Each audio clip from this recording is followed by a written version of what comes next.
Hey, Andrew. Are Hey, you ready Justin. to pump up the jam? Bump it up. Bump it. Bump it. Bump it. Is this supposed to be Arnold? It's all the workout freaks from Eastern Europe, you know? Yeah. Oh, yeah. okay, all right. It is generic bodybuilder Yes, it could number be 3. Whoever you want it to Yeah. be, you know? Whoever you hear. It's like a Rorschach test. I hear oh, now I'm blanking on his name, but that comedian from Germany, Oh, that's yeah. Flula Okay, Borg. now That's who I hear. Why are we bumping I hear it? Why are we Flula is bumping up jacked. now, Andrew? What's the bump? I think it's to support mental Bump up health for mental awareness, health. isn't Yes. Oh, that got a little Jamaican. Okay. Which Flula Borg just became one of the bobsledders from Cool rhythm. Runnings, Feel which the ties in rhyme. with your It Calgary does. hat right Okay, there. I will stop that's being how you do it. generic Arnold Schwarzenegger Timo version. Bodybuilder number 3. So starting February 5th, Andrew and I and Tim and our friend John and anybody out there listening to this, if you want to join us, we're doing 2,000 push-ups between February 5th and the 27th. So that's a lot of push-ups, and we're doing 2,000 of them. It's a lot of in push-ups. support of CAMH, the Canadian Association of Mental Health, and the whole point is to raise money to the charity. So to raise awareness, to help with funds in places that help people with mental health crises and all those sorts of things. This is a pretty near and dear thing to me, as I have lost a family member because of mental health issues. So, that's why I do it, and I drag everyone along with me when I go. So, it's true. Yeah. You are dragging me into it. As a large, robust man, I am being forced to do more push-ups than I will ever do in another year of my life. And we're going to do it in 22 days. Yeah. I also have full permission to just do my best. I was told in the group chat to do my best because my loyal AudPod team does not want this to be a source of mental illness for myself. Well, the 2,000 push-up challenge is more than just doing 2,000 push-ups. It is really about bringing awareness. So it's more about challenging yourself. It is. We are in the doom and gloom of winter. We're getting into February here, and this has not been a nice winter in our neck of the woods here. So we will be getting down, doing some physical activity to help our mental health, because there is research that shows that doing physical activity can help your mental health. And yes, 2,000 push-ups is a lot. And you don't have to do 2,000 push-ups. I mean, if you want to do 2,000 of something, you can do different types of exercises. It's an Australian organization, and they have an app, and it's really great and helpful, and it can help you put together like a different routine. So you could do like 10 squats, and then you could do 10 push-ups, and then you could do 10 crunches or whatever. So it's more about getting in some physical activity in the dreary months, and bringing awareness to mental health. That's the point of this. So if you do want to join us and help us raise money, reach out, DM us. We have the AudPod Push-Up Squad team on the Push-Up Challenge. So anybody who wants to join us and help us raise money, you are more than welcome to join us. If you want to donate, we'll put stuff in Instagram, TikTok stories. We'll put some stuff in the show notes of this show. And next week as well. And then all throughout the challenge, we'll update you as we go along. So we start next Thursday. So that is happening. Less than a week from when you're listening to this, if you're listening to this to the day that we release. More crunches, less munches in February for old Roodles here. Bump it up! Welcome to the AudPod, where we're talking kitchenerrangers hockey with the oddballs themselves, Andrew and Justin. Take it away, fellas. Kitchener Ranger news. We got some commitment. Big news. And this information, and this affects Issues, yes. Really, to me. I'm married. I don't have the commitment issues. So are you. Yeah. But I feel like these are going to slowly start to trickle in and become more and more of an issue for me. So one of the commitments is great. Dylan Edwards. He's an overager this year.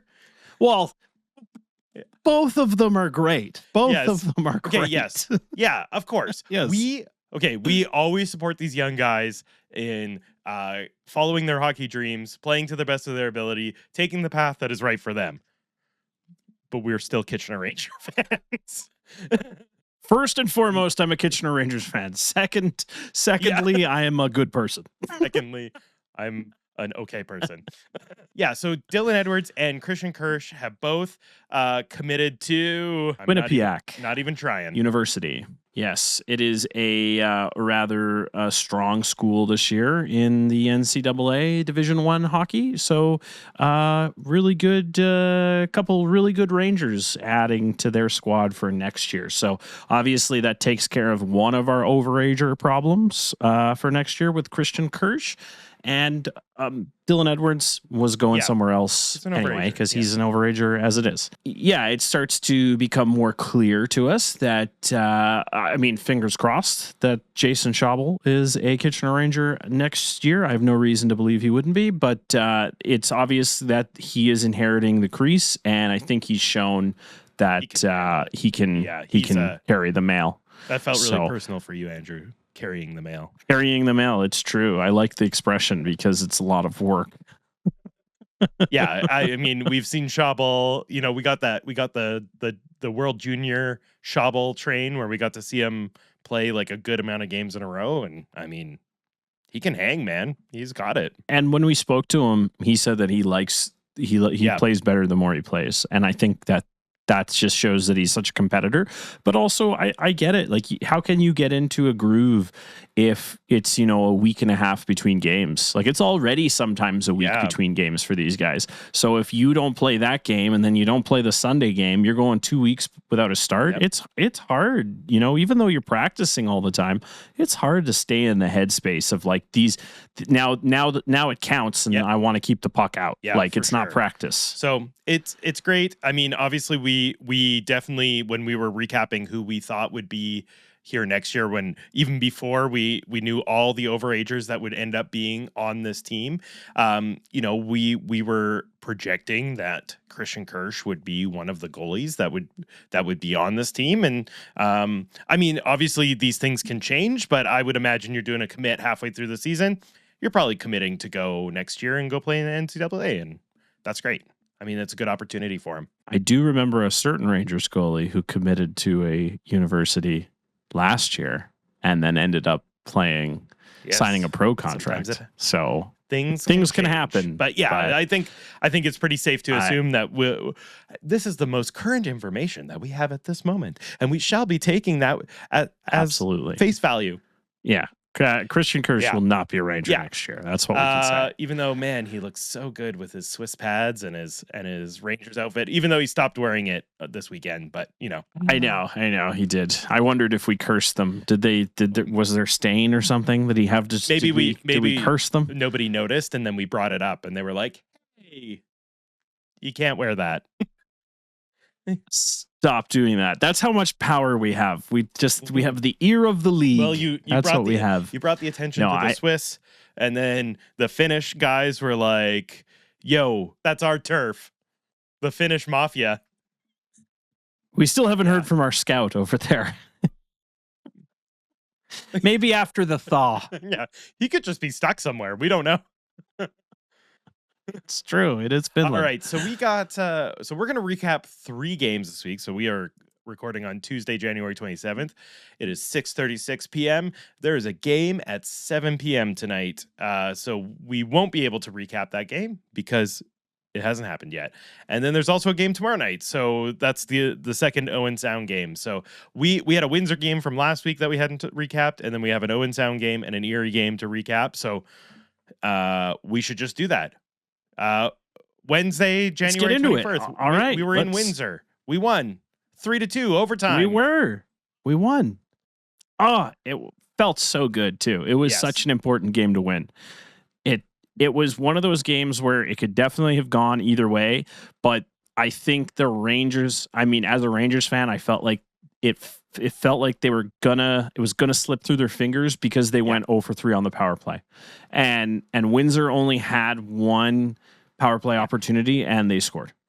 And I thought, if we could have just scored on one of these power plays. Anyway, let's run it back to the first period. 52 seconds into this game, Liam Greentree scores his 19th. Liam Greentree, of course, is a phenomenal hockey player.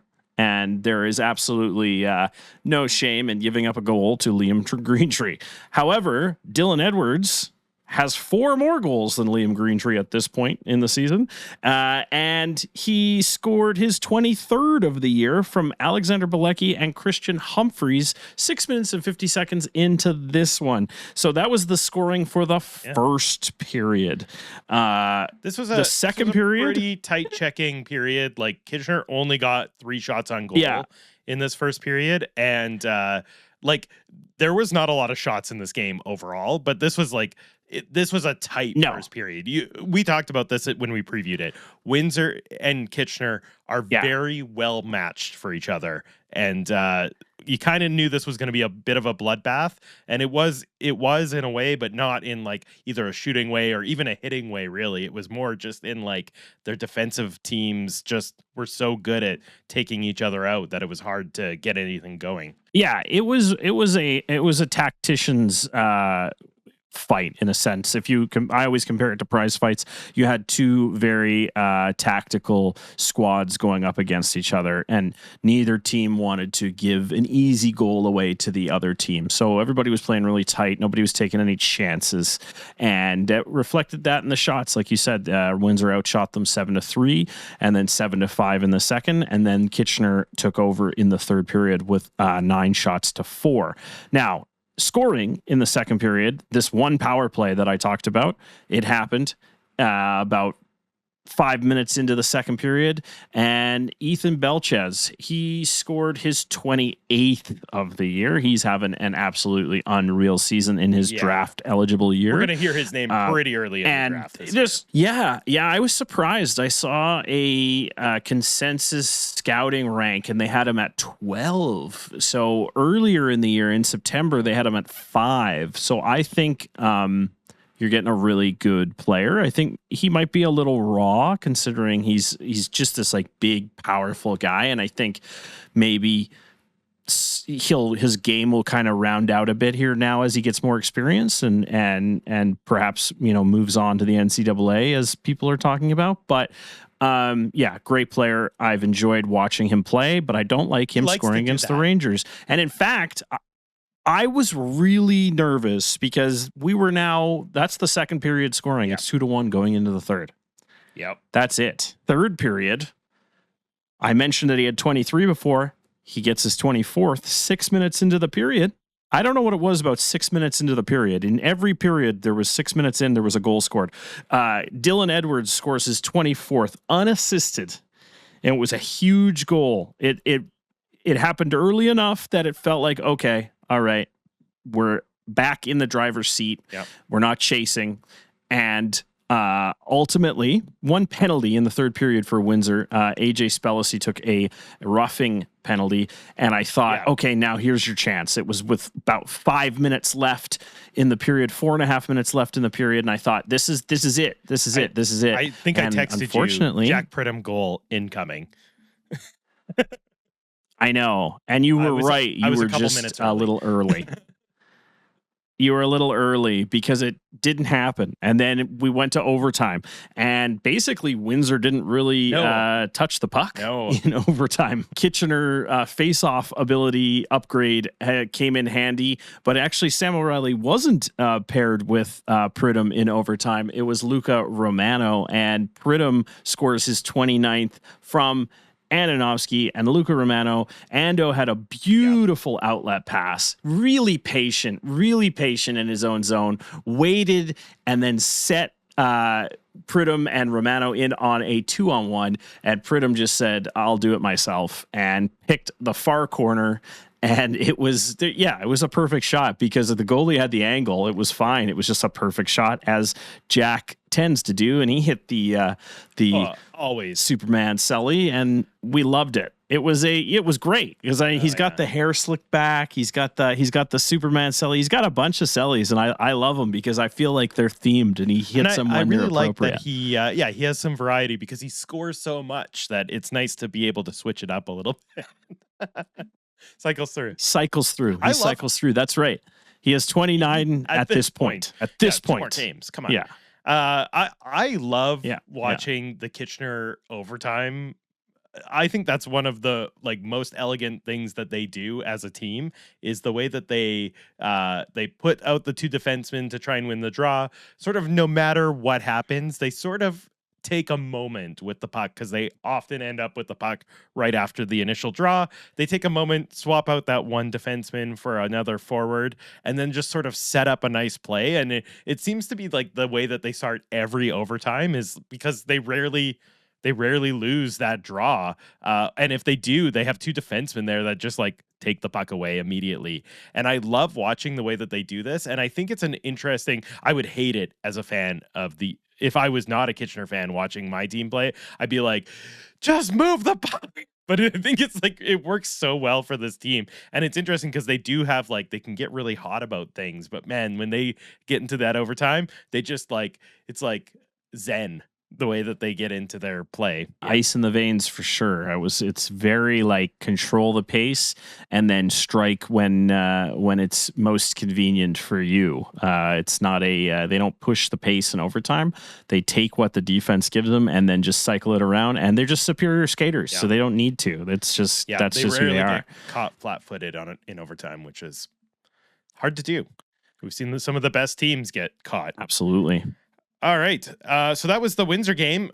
Obviously, huge competition, huge challenge, huge game to sort of see where the Rangers are at compared to the other top teams in the league. So great to have that.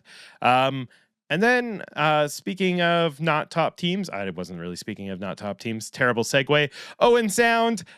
We came back to the Odd on Friday night to play Owen Sound at home, where we won 6-2 in a game that I was at. You were at home watching. Very stressful game. 2 periods of a lot of stress. It was. And then speaking of Zen, I feel like you could have just meditated through that entire 3rd period and just used your ears, and you would have known everything was all right.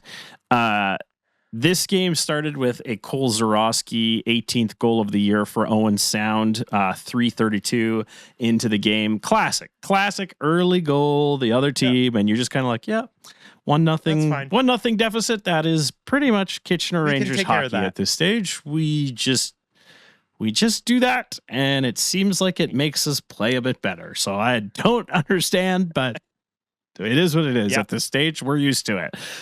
Now, it didn't end in the first 1-0 because Dylan Edwards, you're seeing a pattern here. Dylan Edwards got his 25th of the year from Jack Pridham and Sam O'Reilly on the power play. And the power play is out, it's generating chances. Okay. That's what I will say is it's generating chances. I don't think it's a problem. I think that when we talked to our friend Babs, he said those things even out. They went 0 for 3 in the Windsor game, but they got a really big goal in this game. They went 1 for 4, but 1 for 4 is not terrible. You'd love to see it hover between 1 for 4 and 1 for 3. That would be ideal because you can't ask for more than that, really. But if you're hoping for 30%, which is high rate, that's what you're hoping for. That's what you'd love to have, and you'd be lethal. But 25% isn't terrible on the power play as long as you're converting some chances when you need to. Now, the second period, that was the first period, 1-1. Kitchener outshot them 10-7. The second period, Kitchener outshot them 10-9, but nothing happened. It just felt like Kitchener couldn't buy one. Because you might have, the shots were close-ish, 16-20 at the end of the second. Yeah. That's not terrible for either side. But just the shot quality was so different. Like Kitchener had so many grade A chances and just couldn't get one in the net. Owen Sound was really kept to the outside, taking long shots, taking stuff that just wasn't really threatening. And I will say, I will make note that Matthew Kaprowski for 2 periods in this game played really well. The Owen Sound goaltender, of course, who is taking over as one of the 2 goalies taking over for Carter George after the Carter George to Sault Ste. Marie trade. And I mean, obviously, it's tough to come in as a goalie, and they're kind of packing it in a little bit. And Owen Sound trading away Carter George. So props to him.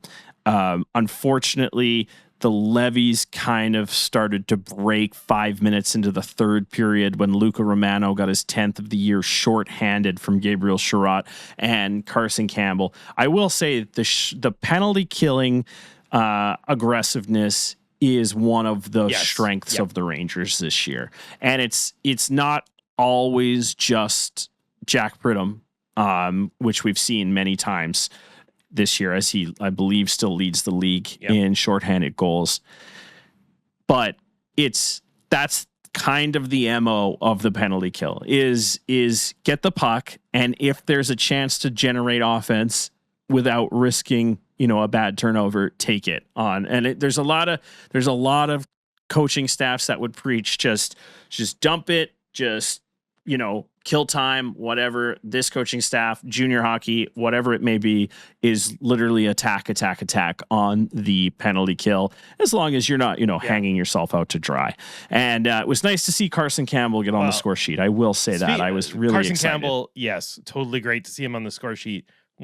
Somebody who needed a goal, though, was Luca Romano. It had been 10 games without a goal into this one. So seeing him get that breakaway, he just showed his smoothness and his shooting ability, and being able to put it in the back of the net was, you could see it on his face too. Like there was a bit of relief, and he needed that. Yeah. He's on a winning team and the culture's good and everything's good, but you do have to think that maybe it's been a little bit of a disappointing year for Luca Romano. I think that even like our, friend of the pod, Mike Farwell, had him pegged to have maybe 25, 30 goal kind of season, like a breakout kind of year. And it just hasn't, the cards just haven't been dealt that way. Luca has been, it still can. Luca Romano has been playing a lot of basically this in between 2C, 3C, not getting first line power play. There's been a lot. I mean, I have no idea who moves. If I could, wave a wand and magically Luke Ellenis is healthy, is it Luca Romano who's now on the 3rd line? Yeah, I have no idea. I'm just saying that it's one of those things that it just hasn't necessarily, he hasn't been relied upon as a go-to offensive option this year. And I don't think it matters, because Luca Romano has proven that he'll play whatever game he needs to play. But obviously coming with that first round draft pick, was it first? Yeah, was it first round, or was he a second round? Oh, I don't know why I second guessed that. Okay, coming with that picks. yeah, that's why it was. Yeah, because they had so many picks and they just crushed that draft. Having that kind of price tag attached to your head, I understand that. Obviously, you're going to look at yourself, your stats, and probably say 10 goals isn't, what you'd want. But the bottom line is, I think he's been a positive player. I think, you'll see him killing penalties. You'll see him doing things that he needs to do. I don't ever see Luca Romano dragging his feet. So it is what it is. I think he'll probably continue to heat up here and add some goals to that total. But speaking of adding goals to the total and heating up, we went from 2-1, 5 minutes into the 3rd, to in the next, from 10 minutes in, about 9 minutes in, 9.5 minutes in, Jack Pridham gets his 30th, the shortly awaited 30th from Jack Pridham, because he's just constantly scoring, from Sam O'Reilly and Dylan Edwards. 11:36 into the third, and that's when it all just took off. In the next 2 minutes, Hayden Ellis gets his 8th from Andrew McNeil, which was, again, I love seeing these depth defensemen on the score sheet. And then Alexander Bilecki has his 7th of the year. He's having a great year.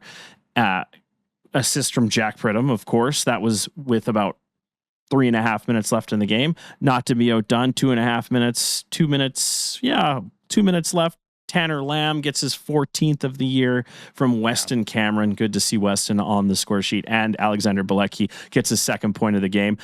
Yes, Owen Sound would add a goal from Mason Ray with 59 seconds left, but 6-2 is your final. Tanner Lamb, how he felt about that goal in that last minute of play there. Give him a good little shove there at the end. Yes, it was. Yeah, no, that was totally unnecessary, Mason. That's didn't like that one. Yeah. Oh, I get it. You gotta get them when you can get them, man. But yeah, so to have Tanner Lamb, Bilecki, Ellis, that's Romano. That's realistically at this point, which is we're living in this embarrassment of riches. Yeah. That's your secondary scoring. Guys that started the season as your primary scoring before you had guys come back from camps and before you made acquisitions, they're now your secondary scorers and they're scoring. That's how you're going to end up with 6 goals in a game, because Dylan Edwards and Jack Pridham are going to score pretty much every game. That's basically every line rate scored in this game, which was okay, great. Yeah. Yeah. In the third period. That's all you need. Absolutely. Yeah. Yeah. And I will say, after giving up that first goal, I thought Kirsch had a good game. He's not setting the world on fire with his save percentage, because the Rangers don't allow high quantity of shots. Obviously, when you do that, it's going to be harder, because sometimes you're going to give up, power play goals, and you're going to give up, high danger chances. That's going to happen every game, and sometimes those get converted. But what I will say is it's hard when there's not a lot of shots and there's not a lot of chances. And he played well. He stopped everything that was thrown at him until that last goal that Carson Campbell didn't like, neither did I. But it is what it is. I thought he had a great game. Not necessarily a bounce back from Windsor, because he played well in Windsor, but it was just that was a game where it was kind of the defenses kind of kept the goalies in a little bit of a bubble, because they weren't giving up anything except really outside chances, except for the things that basically went in that game. Yeah, it was a good, nice little game there that they ended up putting together. Two good team effort games. It really was. You narrowly beat a really strong opponent, and you kind of did exactly what we wanted them to do with foot on the neck with a weaker opponent. Things that we've talked about in the past, for sure. Speaking of foot on the neck, we went to Erie the next day, which a team really struggling in the standings these days. We beat them 4-3 in overtime in Erie. So Saturday we went to Erie, and that's where we were. Andrew, before we really get into this game, we have to talk about the second period when they added an announcer, a color commentator to this commentating team. Holden. Yes. Got to know when to Holden. You're very passionate about Holden. Tell me your don't Holden back. They had I can't even remember what they called it. They had junior announcer day or something. They had kids doing every job at the rink this day. So they had interviews with kids, with the players, and then Holden came in to do color commentary, because they usually just have a play-by-play, and then the Sean Fafaro like character, Tim, not our Tim, different Tim, in between the boxes, who pops in Louis DeBrusque style, way better than Louis DeBrusque. Just have to say that out loud. I also will make a note that there is no one Sean Ferfaro like. Before we trigger anyone listening, there's no Sean Ferfaro like characters out there. The only just one that, doing the same job in the same location in the rink. Yes, one of one. Sean Ferfaro, one of one. Okay, just like his odd body. The only person, just like his odd body, one of one. Sean Ferfaro. So. And that's why I'm saying this right now. Quit on us because he's gotten 3 promotions in the last 2 months. I mean, he's very valuable to the AudPod team. He started as friend. He went to correspondent. He went, and now he's an assistant to the regional producer, and soon he'll be showrunner, and then he'll just be EP. I think at that point, and he'll probably take the two of us off of it. That would be my first move. How does he own the pod? I don't understand. We started it. Yeah. Did you see any money? No. Yeah. So Holden came in to do some color commentary, and this kid, he was really all over it. They had a lot of questions for him. They wanted him to get going, and man, he just threw it right back at these commentators.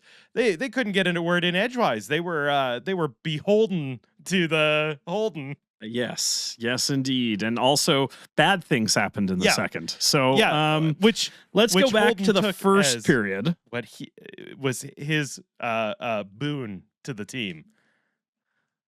Well, as you know, any great media personality, as you know here on the AudPod, we like to take credit for things. Any great media personality takes credit for things they have absolutely no control over. What I'm trying to get at is that when Sean does inevitably take over the AudPod, he's probably replacing us with Holden. So here we are. Holden. There you go. Holden. All right. Well, I won't hold my breath any longer.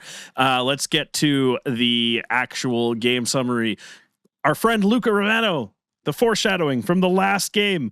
Here it is. He gets his 11th, right? Here he's breaking out of his slump. So he gets 4 minutes in from our friend of the pod, Matthew Antonovsky, who is over a point per game. And we are now 5 games into his run. I mean, 2 games are going to happen between this recording and the release. But in 5 games, he has 6 points, a goal and 5 assists. So, and Weston Cameron back on the score sheet. Really happy about that. That's the first goal. Nothing really transpired offensively for the Rangers until the last 16 seconds of the period when Jack Pridham scored his 31st. From Christian Humphreys and Cameron Reed on the power play. That's your first period summary. They actually were outshot 9-8 by Erie. Yes, exactly. And they were 1 for 1, obviously, on the power play, which helped them out as the Otters took a slashing penalty really late in the first period, which is always a killer, right? Always a killer. However, we're getting into this because in the second period, 3 minutes in, Hayden Ellis, again, this depth scoring, these guys who were scoring a lot at the beginning of the year, then they kind of moved into checking roles. Hayden Ellis is scoring again. He's got his 9th of the year from Luca Romano. There you go. Luca Romano is fully slump busted. And our boy, Matthew Antonovsky. So it's the offense is coming from all places. It's 3-0. 3 minutes and 42 seconds into the second period. What could go wrong? Holden went wrong, and Tanner Lamb missed. Well, he got robbed. Tanner Lamb got robbed. Yes. And this was a huge turnaround, TSN turning point of the game. Tanner Lamb goes in for an amazing shot on I wrote his name down. Tagalar. Oh, I didn't write down the Tagalar. Okay. Tagalar. Noah Tagalar. Yeah, he went in on Tagalar. Unbelievable. Oh, sorry. It wasn't Tanner Lamb. It was Cameron Arquette. Went in for an unbelievable. Oh, it was Cameron Arquette. Yes. Open net. Arquette had this goal. He thought he scored. Tagalar came from nowhere to save this puck. I was like, who is this goalie? I couldn't even remember his name. Who is he? Where did he come from? Unbelievable save. Yeah. Unbelievable save. Yeah. He actually played incredibly well, Noah Tagalar. he's from Georgetown, Ontario, not far from here. Really, he was drafted by the Sioux. Really, I'm just telling you where he came from now. Sad Boy Pizza. Go there if you're in Georgetown area. Sad Boy Pizza. Sad Boy. Well, they need to do some push-ups. Sad Boy Pizza. You want to do push-ups with us? I'm watching you. So after the Arquette robbery, Andrew Kuzma scores an absolute no-doubter, his 14th of the year. There's nothing Jason Schaubel could do about this goal. Jason Schaubel played extremely well in this game. The second period, I'm sure he'd love to have it have gone a different way, but I would say these first two goals, absolutely nothing he could do on these goals. Michael Deck scored his 18th of the year, and that was with 5 minutes left in the period. And then we knew this was going to happen. The curse of the odd pod. We knew this was going to happen. Yeah. The curse of the odd pod. The curse of the odd pod strikes again.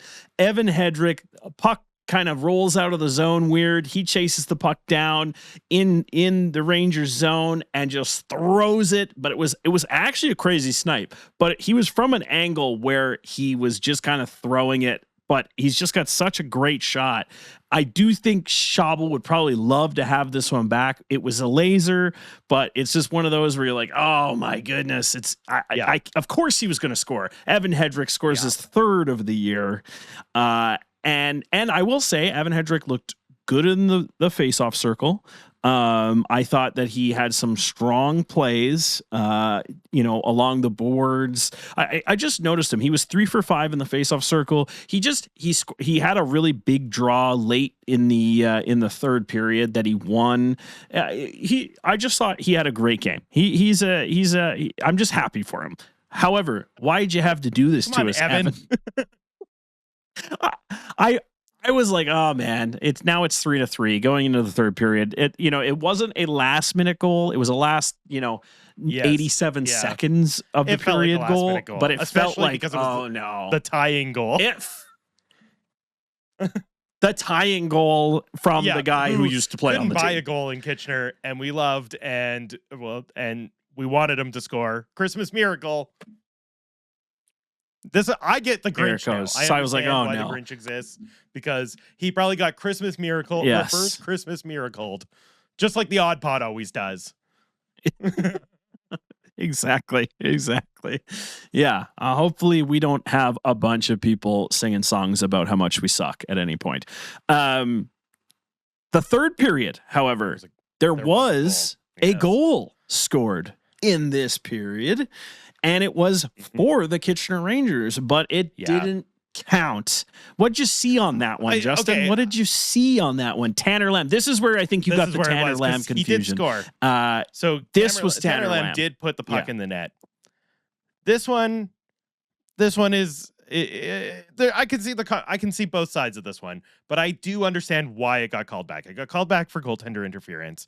Tanner Lamb was being pressured on his left side. He was skating to the left side of the ice. He was being pressured on the one side. Tanner Lamb, not a huge guy, can be a little bit pushed around a bit. We've seen that a lot. Obviously, magical hands, but he can be pushed around a little bit. Skating through the blue paint, he just clips Tagelar on his pad with his skate and pulls him slightly out of position just as he's releasing the puck, and the puck goes in the net. So I get the goaltender interference. I always have an issue with the refs with this one is because he was being forced more or less into the blue paint. Yeah. So I don't really know what he's supposed to do, but I also get why it was goaltender interference. So I'm like, yeah. What did you see? There's it was a small correction of what you said. Tanner Lamb did bring the puck into the blue and make contact with the goalie, but it was Cameron Arquette who shot the puck into the yawning cage, which made good on the robbery. But yeah, Tanner Lamb was the reason why it didn't count. He was also the reason why the puck was there in the first place. It looked like a patented Tanner Lamb doing all the work and then finishing somebody, putting away the garbage. Yeah.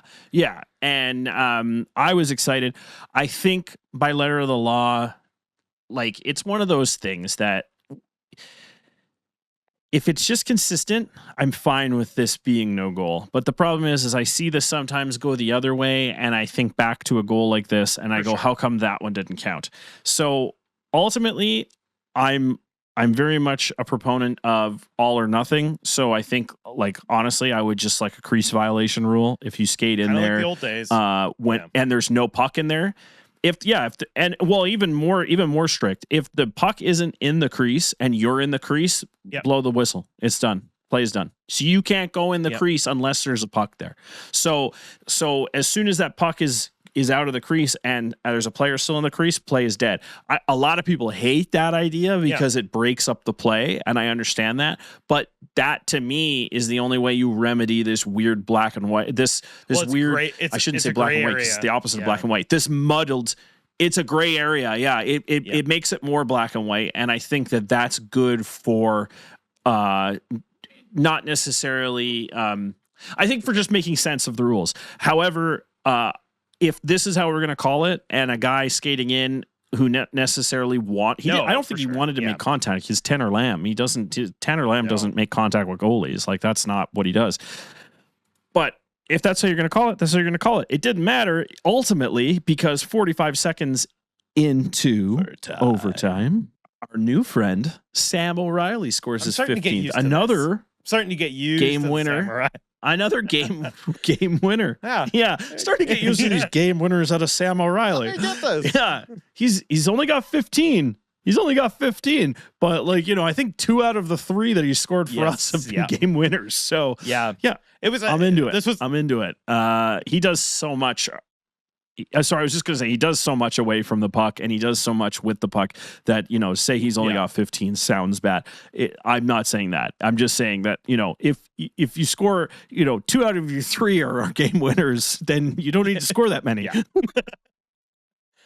This goal, I mean, it was a bit unlucky for Tagular. It was a bit lucky for Sam O'Reilly, but his awareness is unmatched because this puck went into the equipment of Tagular and bounced out, but Tagular thought it was still in his equipment. He goes down, basically just like holds every pad in place so the puck doesn't squeak out.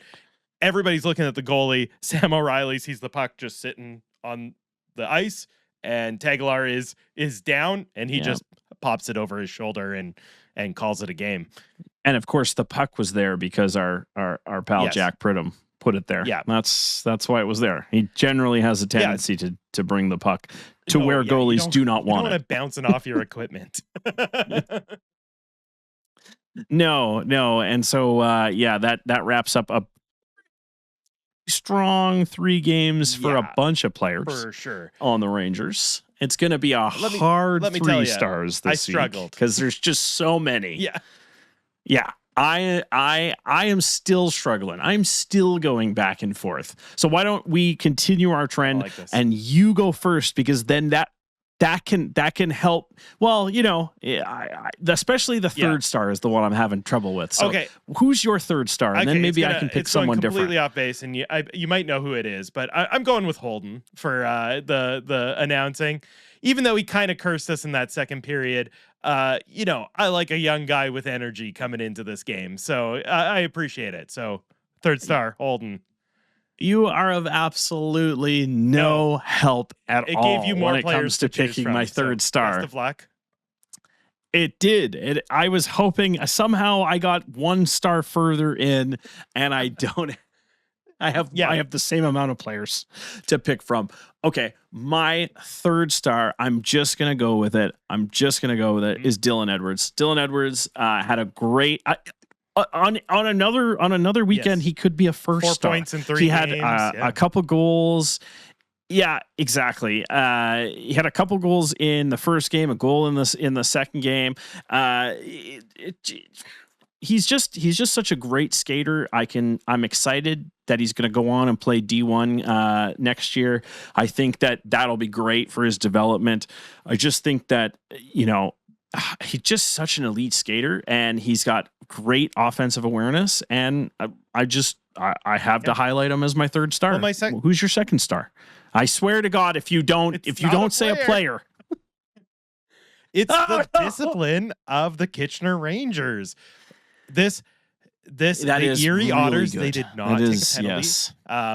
The Erie fans might have felt like that was not right. Yeah. But they didn't take a penalty in this game. They only took five. They only had 5 penalty kills in these 3 games.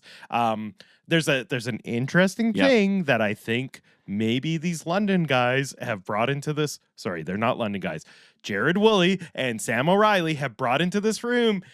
Ex-London guys is that they brought into this room is maybe a little bit of the mentality of, if you're getting a penalty, get them to take one too, because there's a lot of offsetting penalties happening these days. And I don't mind it as much when it's happening for the Kitchener Rangers.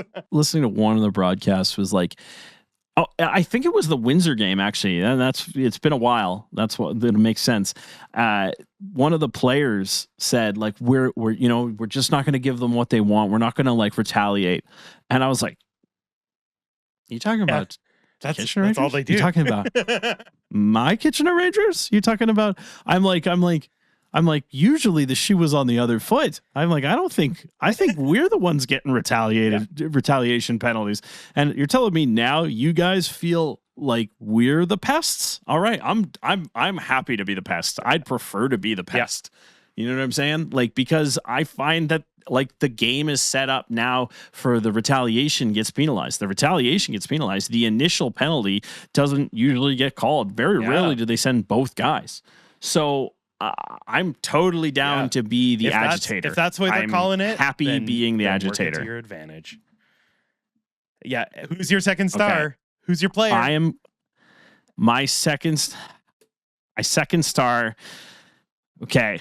I'm gonna honorable mention Jack Pridham. Okay. We're not supposed to pick Jack Pridham. He's not in my 3 star.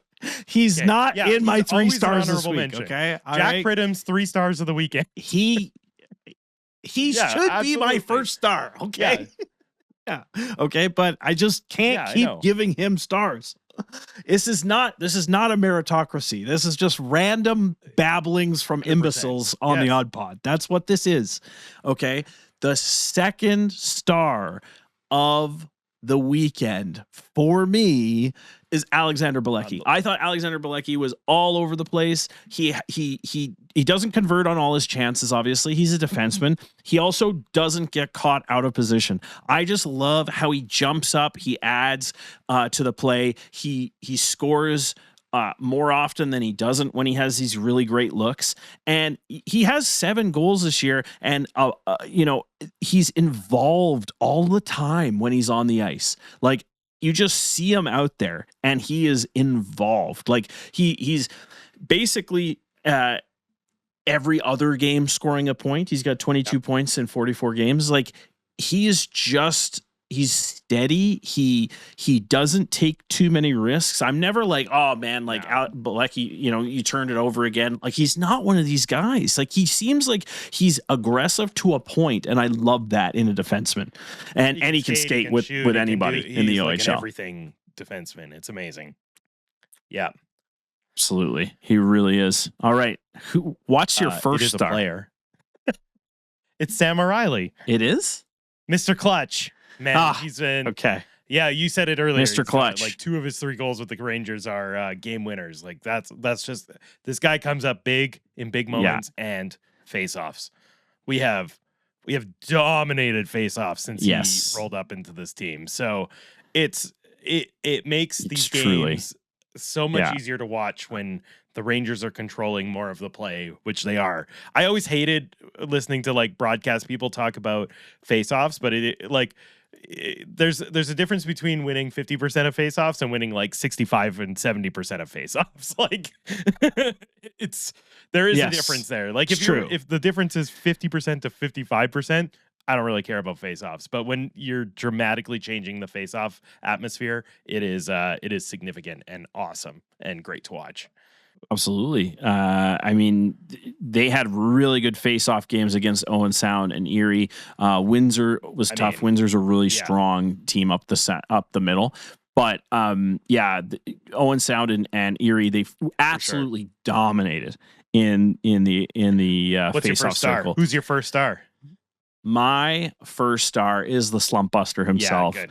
Luca Romano. I was really excited for him. He had points in every game. He was just an important player in every game. And I just think that, like I talked about, like maybe things haven't really gone his way like on an individual level on the stat sheet. But I think he's been a positive contributor. I think he's still a great player. I think the other thing that you sometimes need to take into context too is that scouts aren't always just looking for scorers. That's literally the truth. It cannot be overstated, is what I'm learning. As I look back, even when we were researching like the Groat and that sort of thing, as you look back and sometimes you see these guys, not just in Kitchener, but in different junior markets, you look back and you see these guys with these outrageous point totals and you go like, how is this guy not like an NHLer? Because there's a difference between putting up 130 and 68 games in the O as a 20-year-old and then going on to play professional hockey or filling a role and learning how to play a role in junior hockey. And maybe you only have 40 points in 60 games, but you are a fantastic middle six guy. Like you can play up if you need to, but you're also really solid as a third line checker. Like that's why you see guys, you see Matthew Lachar getting drafted in late in, the draft. You see guys who aren't necessarily setting the world on fire on the stat sheet getting drafted because role players make a living in the NHL. They make a living in the AHL and they make a living in Europe. There can only be, I know it sounds nuts, but there can only be so many like skilled scorers because there's just not enough puck to go around. Sure. Yeah. It's Romano, man. I'm so happy to see him back going. So great weekend. Yeah, he had a great weekend. So there's a Sarnia game and an Owen Sound game that will happen between now and when this podcast comes out. So we'll recap those next week. The two games on the docket for next week, Friday, January 30th, at home at the Odd against Windsor. So we just saw Windsor and we see him again. And then on Wednesday, February 4th, weird gap with no other weekend games, we go to London. So we see London. So obviously we just saw Windsor. Like I expect that we will see another tight checking, intense game of two evenly matched teams. Windsor might have a little bit more of an axe to grind now that they lost this one against Kitchener in sort of our fully formed states that we're in now. So we'll see how they come out in that game on Friday. I don't know. I can't imagine that it's going to be like a blowout either way. These two teams are too evenly matched for that. No. So yeah.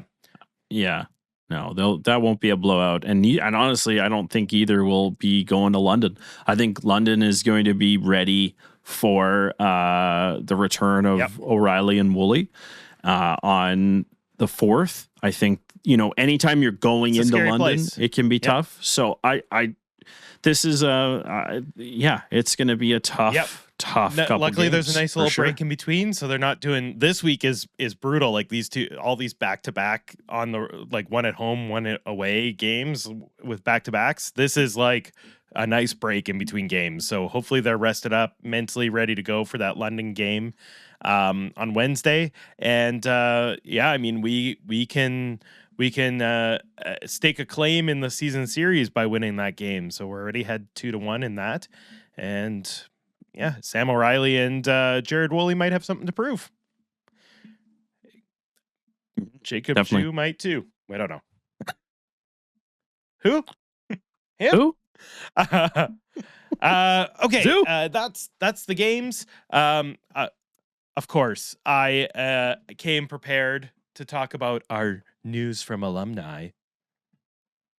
If you're watching on video, I'm now talking away from my mic, but I'm where.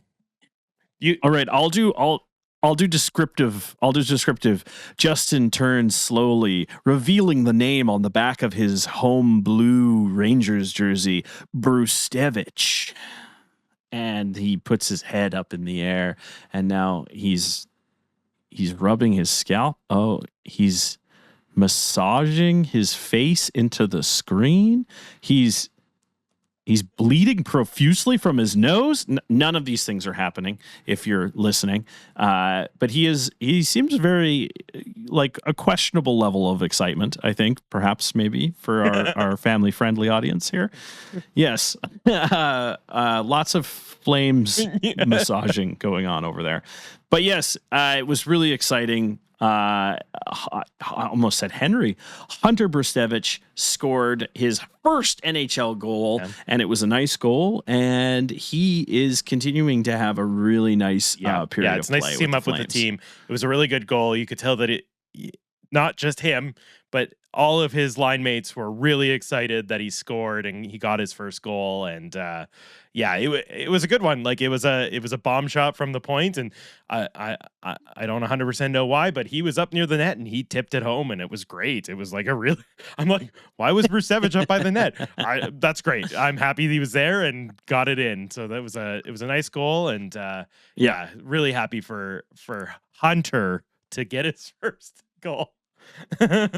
Yeah. It was funny because when I was shoveling today, I was thinking about Hunter Brstevich and Henry Brstevich and how we have to have a interview with Hunter Brstevich. That's what I was thinking, is that we have to schedule that interview, hopefully during the Olympic break. And I'm just putting that out there into the ether. And I was thinking Hunter and Henry, and then I was thinking that it's going to be the Super Bowl and New England Patriots are in it, and there's a New England Patriots player named Hunter Henry. And I was just like has that converation ever happened between the two of them? I'm sure it has. You know, there's a guy with both our names, you know. I feel like Patriots aren't the Brstevich, the Brsteviches, aren't they in that? No, they got to be Lions fans. I don't know. They got to be Detroit Lions fans. I will be mad. I will ask if they're Detroit Lions fans, and I will be upset if they're not, because the Lions were probably so bad for most of their lives, and then now, well, not this year they weren't great, but last year they were phenomenal. So I hope they got the sports fan treatment that I get, which is really bad for a long time and very good for a little bit, tiny bit. Hunter, prepare to talk about NFL with Andrew. And I will go like this because I don't know anything about NFL. So, yes. Yeah, well, he's a Michigan guy, a Detroit guy. I got to ask him about Detroit. Yeah, got to ask him about Detroit sports. Long legacy there. Okay, that's it for this week. Yeah. We got to thank Ken Bourne, Director of Branding and Marketing, our prodigal producer, Liam. It is dramatic. We got to thank him.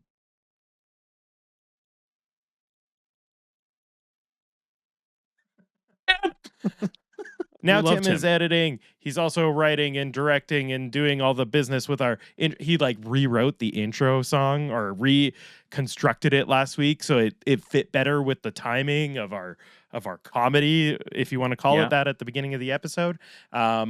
So, Tim. And of course, thank you to JJ for doing our voiceover at the beginning there. So good. Yes, thank you, JJ, our warrior. And I almost called you Tim. Andrew, how do you find us on the social medias? Maybe we can get Tim to do this section too. You find us at The Odd Podcast on TikTok and on Instagram, and just search The AudPod or Kitchener Rangers on YouTube or Google, and we're actually one of the first results now, even if you just put in Kitchener Rangers, which tells you that the algorithm is flawed. Hugely flawed. And you can find us on the interwebs, theoddpod.com, or you can email us at hello@theoddpod.com. Theoddpod.com. Theoddpod.com. Just to correct theoddpod.com mistakes. Thank you, everyone, for listening. Andrew, as always, you can find us at the Kitchener Memorial Auditorium. See you at the Odd.